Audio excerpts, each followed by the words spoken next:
The atheist worldview simply cannot. It cannot account for rationality, period. Yet it uses rationality. In order to do so, it has to borrow from the capital of the Christian worldview. But that's a whole other discussion. Now, I noticed that what Mr. Kagan did is called in debates a red herring, offering information that is not germane to the topic at hand.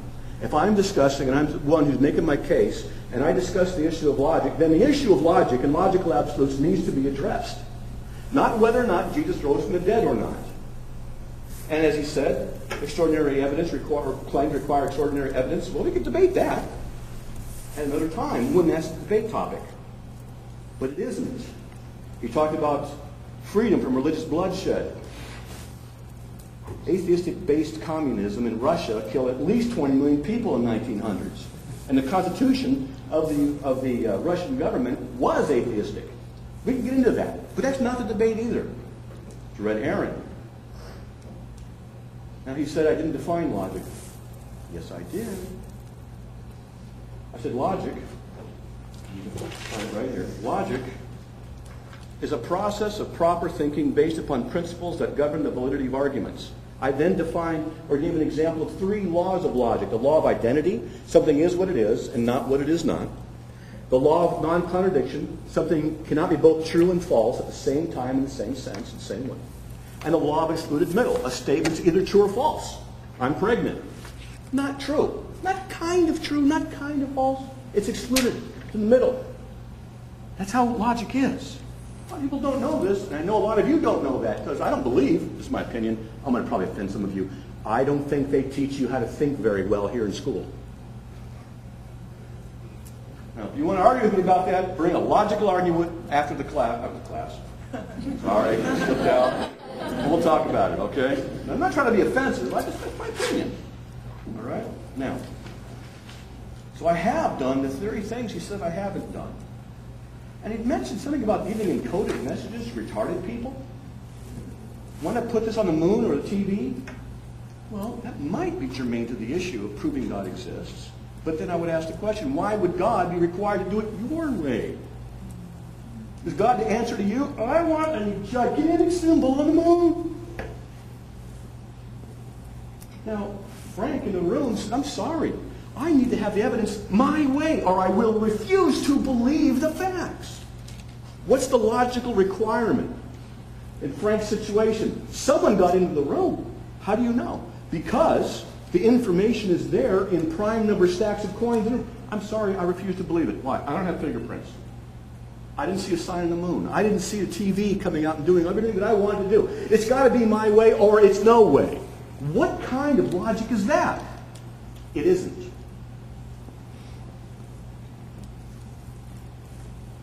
Now, to say that these are encoded messages to retarded people is a condescending remark.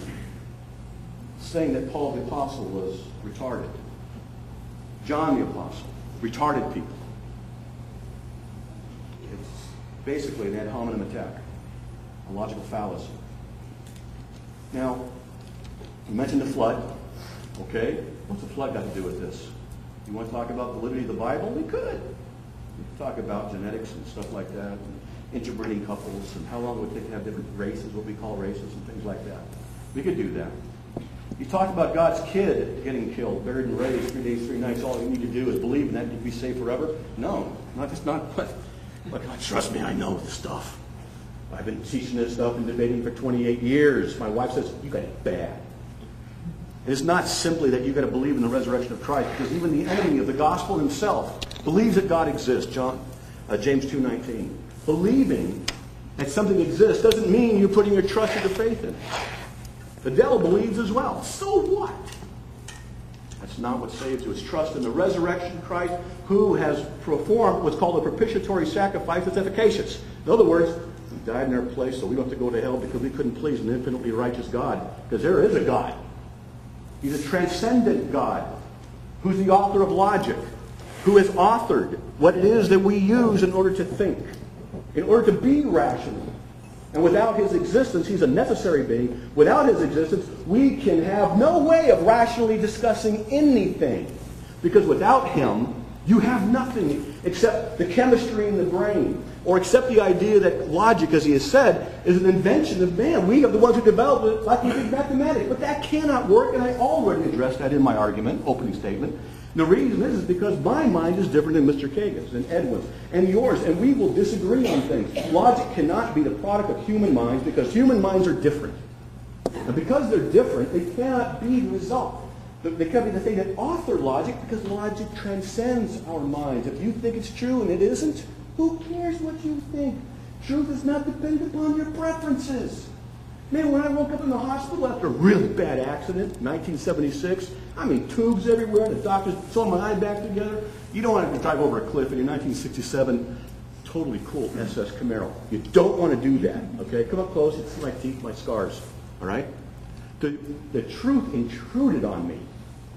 I didn't care for it at all. But truth doesn't care about what you want. Truth is independent of your feelings. Truth is what it is. How are you going to apply truth to your life? And on what basis do you justify even being rational? If you're an atheist, on what basis? Because it's out of chemistry, the human mind? That logic depends on what you think, right? That nothing is really obligatorily right or wrong. It's only a result of chemical reactions. Where did it come from? That's the issue of the argument. The Christian worldview can't account for it. And how does it do so? We're thinking the thoughts of God after him, the transcendent being who is not restricted to our space and our time, but is beyond it. And we are thinking his thoughts after him in that way. He's who has authored the principles and the laws of logic. Now, you got a better explanation, you give it to me. I'm dead serious. You got a better one, give it to me because I want to hear it. I'm not afraid of facts. I'm not afraid of the truth. And I hope that you're not either. Don't be like Frank and refuse to believe the evidence. The evidence that doesn't fit into your pocket doesn't mean that it's not there. How does an atheist account for the existence of logic and logical absolutes? That's the question. From the Christian worldview, we can answer it. Our Christian worldview comports with reality. The atheistic one does not, because he's not able to give an account for the use of logic. Instead, must offer us irrelevant information, not germane to the topic at hand. No offense, Ed. Thank you. Oh, thank you. No, I'm not the least bit offended. You have the right to be in error, and that's fine. My goodness, there's only two possibilities, right, in any given prospect. It's the thing of the case. Let's say that someone reports to you that they saw a little bitty UFO flying around in this lecture hall on April 17th. Has to be true or not, right? One or the other. What was it? Is it a little UFO around flying around, or could it have been something else? I don't know. Did anybody see anything? You don't know for sure what you've seen, okay? The possibilities may be data you don't know. You don't have all the facts, and to assume that you do is hubris of the worst possible variety. Now, I certainly do agree, and by the way, I did define for Matt where logic came from. I'll tell you again, and make a note of this, Matt. People made it up. That's where it came from. There are no inherent laws of logic. They were made up by people. The centipede was happy quite until a toad in fun said, "Pray, which leg comes after which?" This threw her into such a pit she lay distracted in a ditch, considering how to run. Now, you know, if these rules that Matt has attempted to impose upon humankind work for his religion and the proof of his God, it should work for everybody else's God. How come everybody who uses these rules that he has promulgated for you does not come to precisely the same conclusion? Why does one church say there ain't no hell and another church say the hell there ain't? Why does the religion of Islam say that you go to hell if you believe that God had a child that rose from the dead, and Christianity says you go to hell if you don't believe that? And Matt, I must tell you that your theology is defective if you think you need something more than a belief in the story that the Son of the God rose from the dead. Are you familiar with John 3:16 that you see at all the banners at all the football games? For God so loved the world that he gave his only begotten Son, that whosoever believeth in him shall not perish but have everlasting life. That's the story. That's the Christian message. You believe that, you go to heaven. You don't believe that, you're toast, you're cosmic flotsam, and you are doomed. So how can you be happy? We invent our own happiness. I have seen people spend their entire lives in sad, morose, religious contemplation. I had a couple of maiden aunts who died, never left their house, spent the whole time there reading their Bibles, studying for their finals, I suppose. And you know, what happens after you die? You're gone. But listen carefully. Don't live for life after death. Live for life before death.